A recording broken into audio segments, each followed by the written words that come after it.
Episode की शुरुआत में हम उन बंदों को देखते हैं जो सीनियर को वहां देखने के बाद डरने का नाटक करने लगती हैं, जहां सीनियर सभी का सेवियर बनते हुए उन सभी को प्रोटेक्ट करने की बात कर रहा था। उन दोनों बंदों को डरता हुआ देख के सीनियर उनसे कहता है, तुम दोनों तो इतने अच्छे नजर आ रहे हो, फिर तुम लोगों को पॉइजन किसने दिया? अब ये देखने के बाद वो मोटा अपने भाई से कह रहा था कि जल्दी से एक्टिंग करो। अपने मोटे भाई के इशारा मिलने पर वो पतलू एक्टिंग करने लगता है जैसे कि उसे काफी ज्यादा पेन हो रहा हो, उसकी बहुत ज्यादा तबीयत खराब हो। और फिर इस फेक एक्टिंग को दिखाते हुए वो मोटू कहता है कि देखो मेरा भाई कितना ज्यादा बीमार है, लेकिन मैं फिर भी इसकी जान को खतरे में डाल के इसे शॉप तक ले आया हूँ ताकि जो हमारे साथ हुआ वो और किसी के साथ ना हो सके। मैं इस इविल शॉप ऑनर का इविल काम सभी को दिखाना चाहता हूँ जिससे इसका दुकान बंद हो जाए। अब उसकी इस बात पे वो सीनियर काफी ज्यादा गुस्सा होते हुए उसे एक पाम अटैक करता है। इस अटैक की वजह से वो पतला बंदा काफी ज्यादा पीछे हट जाता है, लेकिन फिर भी वो खुद को अपने मार्शल आर्ट मूव का यूज करते हुए संभाल लेता है। उसका ये रिएक्शन देख के तो वो सीनियर कहता है कि कमाल की बात है, इतना ज्यादा तबीयत खराब होने के बावजूद भी तुमने मेरी इस पावरफुल अटैक को ब्लॉक कर लिया।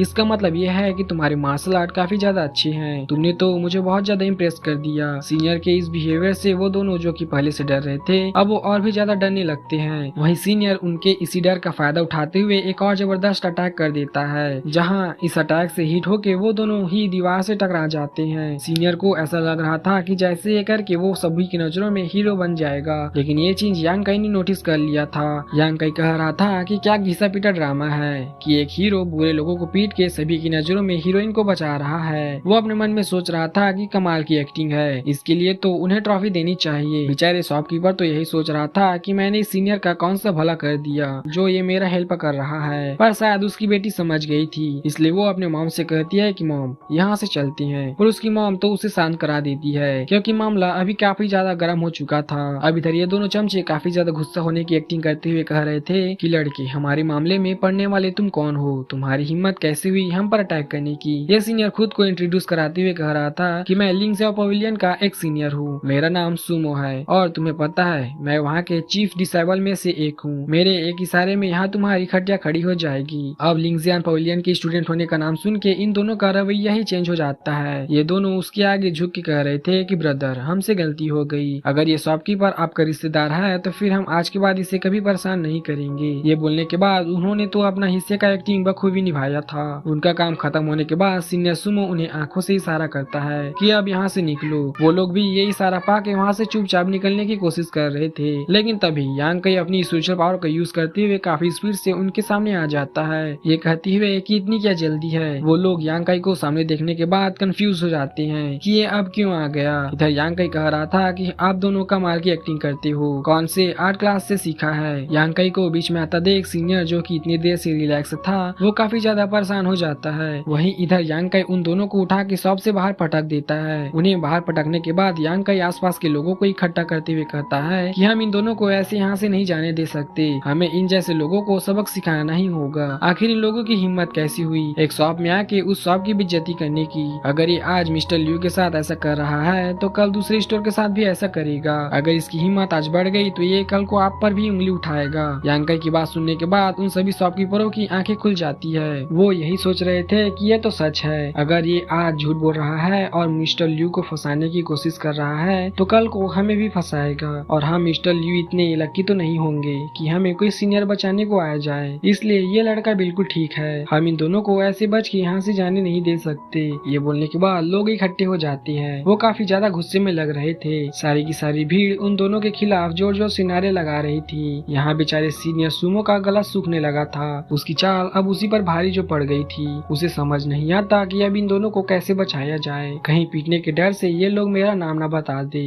यहाँ पर लोग उन दोनों को कुछ भी कहने का मौका नहीं दे रही थी, बल्कि उनके चेहरे पे बोरा रखते हुए उनकी काफी अच्छे से पिटाई करते हैं। वो लोग उन्हें इतनी बुरी तरीके से पीट रहे थे कि बेचारे सीनियर सुमो को तो पता ही नहीं लगता इन्हें कैसे बचाया जाए। वहीं इधर यांग काई को सीनियर की बेचैनी साफ साफ नजर आ रही थी। भीड़ ने उन दोनों बंदों को मार मार के इतनी बुरी हालत कर दी थी कि बेचारे होश में नहीं होते। ये देख के सीनियर को डर लगने लगा था कि कहीं ये दोनों ऊपर तो नहीं पहुंच गए, लेकिन भगवान की दया से उनमें से एक उठ के सुमो को पकड़ लेता है। इससे पहले कि वो सीनियर सुमो की पोलपट्टी खोले वो उन्हें पीट देता है। अब उसका ये रवैया देखने के बाद यांग काई को एक मस्ती सूझती है। वो उसके पास जाके कहता है कि ब्रदर मुझे लगता है कि इन लोगों को और ज्यादा सबक सिखाना पड़ेगा, पता नहीं इन लोगों ने इस एक्टिंग का यूज करते हुए कितने लोगों को बर्बाद किया किया होगा। इसलिए ऐसे चोरों को तो यही सजा मिलनी चाहिए कि एक एक करके इन्हें जान से मार दिया जाए। लोग भी ये सुन के कन्विंस होने वाले थे कि तभी सुमो यांग काई को समझाता है कि इन लोगों ने इतनी भी बड़ी गलती नहीं की कि हम इनको जान से मार दे।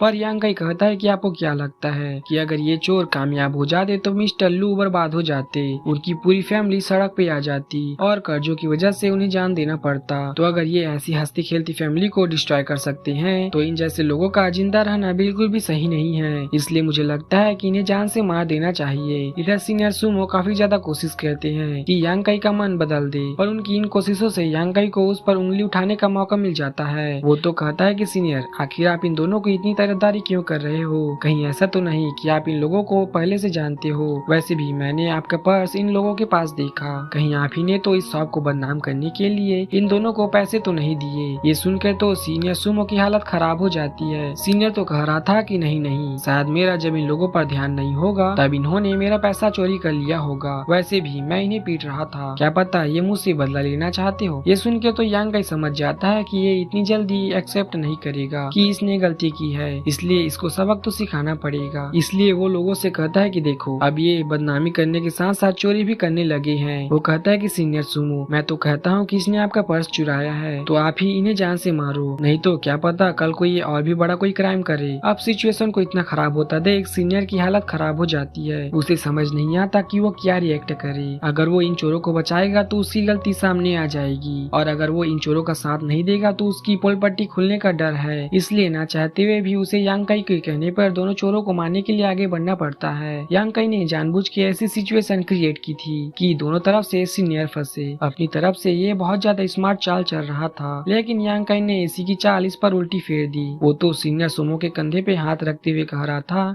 कि ब्रदर जाओ और इन्हें जाके मार दो। अब ना चाहते हुए भी सीनियर इन दोनों को मारने के लिए आगे बढ़ने लगता है। अब ये चोर ये देखने के बाद कि ये बंदा उन्हें फंसा के उन्हें ही मारने वाला है, वो काफी ज्यादा भड़क जाते हैं। वो सुमो से कहता है कि हमें फंसा के तुम हमें यहाँ मारने आए हो ताकि तुम हीरो बन सको। वो चिल्ला चिल्ला के वहाँ मौजूद सभी लोगों को बता देता है कि इसी इंसान ने इन दोनों को पैसे दिए थे ताकि हम राइस शॉप में आके पंगा खड़ा कर सके, और ये हमें डरा के भगाने की एक्टिंग करते हुए सभी के सामने में अच्छा बन जाए। हमने इसके ऑर्डर पे इसका काम पूरा कर दिया। अब ये सभी के सामने हमें फंसा के खुद बच के निकलने की कोशिश कर रहा है। सुमो को समझ नहीं आता कि आखिर इन दोनों की बात का क्या जवाब दे, लेकिन इन दोनों की बकवास से काफी ज्यादा गुस्सा हो जाता है। इसलिए वो अपनी मुट्ठी बंद करते हुए कहता है कि क्या बकवास कर रहे हो। सीनियर आसपास के लोगों को कन्विंस करने की कोशिश कर रहा था कि ये दोनों मरने वाले हैं, इसलिए मेरी बुराई कर रहे हैं। पर वो दोनों कहते हैं कि इससे पहले तो हमने इस शॉप का नाम ही नहीं सुना था, हम तो कहीं और से सामान खरीदते हैं। यही बंदा पैसों की पोटली लेके हमारे पास आया था, ये रिक्वेस्ट करने की वो शॉप ओनर की बेटी को पसंद करता है। उसके फादर को इम्प्रेस करने में उसकी हेल्प चाहिए ताकि वो हमारी हेल्प से उसके फादर की नजरों में हीरो बन जाए। हम दोनों ने बिल्कुल ऐसा ही किया, इसके कहने पे यहाँ आए और इतना बड़ा सीन क्रिएट किया। अपने बारे में ऐसा बात सुनने के बाद शॉप ओनर की बेटी काफी ज्यादा अपसेट हो जाती है कि मेरी वजह से मेरे फादर का इतना बड़ा नुकसान होने वाला था। इधर लोग पूरी तरीके से सुमो के खिलाफ हो जाते हैं क्योंकि उनके हिसाब से भी ये हरकत बहुत गलत है। सुमो जब पलट के देखता है तो वो राइस शॉप ओनर की बेटी नजर चुरा रही थी, क्योंकि उसकी इस हरकत की वजह से अब वो उसे देखना भी नहीं चाहती। सुमो के साथ जो कुछ भी हुआ था वो सब का ब्लेम यांग काई पर डाल देता है। वो कहता है कि तुम्हें तो मैं देख लूंगा, तुमने मेरा बना बनाया खेल खराब कर दिया, तुम्हारे साथ तो मेरा पिछला हिसाब अभी भी बाकी है, मैं तुमसे गिन गिन के बदला लूंगा। उसके वहाँ से जाने के बाद सभी लोग कहते हैं कि कितना बेशरम लड़का है, माफी भी नहीं मांगी और उल्टा यहाँ हमें गुस्सा दिखा के चला गया। अब तक यांग काई उन सभी भीड़ और दुकानदारों की नजरों में बहुत ज्यादा इज्जत कमा चुका था। वो लोग उसे बहुत ज्यादा रिस्पेक्ट देते हैं। इसी मौके का फायदा उठाते हुए वो दोनों चोर पीछे से निकल जाते हैं अपनी हेल्प करने और उसकी शॉप को बचाने के लिए। वो शॉप ओनर यांग काई को काफी सारी चीजें as a thank you offer करता है, लेकिन इतना सारा सामान देखने के बाद यांग काई उन्हें ये सारी चीजें देने से मना कर रहा था, क्योंकि उसके अकॉर्डिंग उसने ऐसा कुछ भी नहीं किया कि वो ये सारी चीजें डिजर्व करे। इसके अलावा वो माउंटेन में रहता है तो ये सारी चीजें वो खुद ही उगा लेगा। शॉपकीपर की बेटी को देख के ऐसा लग रहा था जैसे कि वो यांग काई को पसंद करती हो, इसलिए वो उसे दिल से थैंक यू बोलती है। यांग काई बेचारा जो इन सारी चीजों से बेखबर था वो शर्माते हुए कहता है कि इतनी भी बड़ी कोई बात नहीं है, आप लोग सच में बहुत ज्यादा कर रहे हो। शॉप ओनर अपनी बेटी का ये रवैया देखने के बाद वो दोनों समझ जाती हैं कि वो यांग काई को पसंद करती है। यांग काई को वो ऑनर कहता है कि यांग काई, आज जो तुमने हमारी मदद की है कहीं उसकी वजह से ये सीनियर सुमो तुम्हें सेक्ट में परेशान न करने लग जाए। पर यांग काई उन्हें कहता है क्या फिक्र मत कीजिए, कीजिए, हमारे सेक्टर के अपने रूल है, वो वहाँ कुछ ज्यादा नहीं कर पाएगा, चाहे वो मुझसे कितनी ही नफरत करने लग जाए, वो मेरा वहाँ पर कुछ नहीं बिगाड़ पाएगा। ऑनर कहता है कि मुझे तुम पर यकीन है, तुम सारी चीजें संभाल लोगे।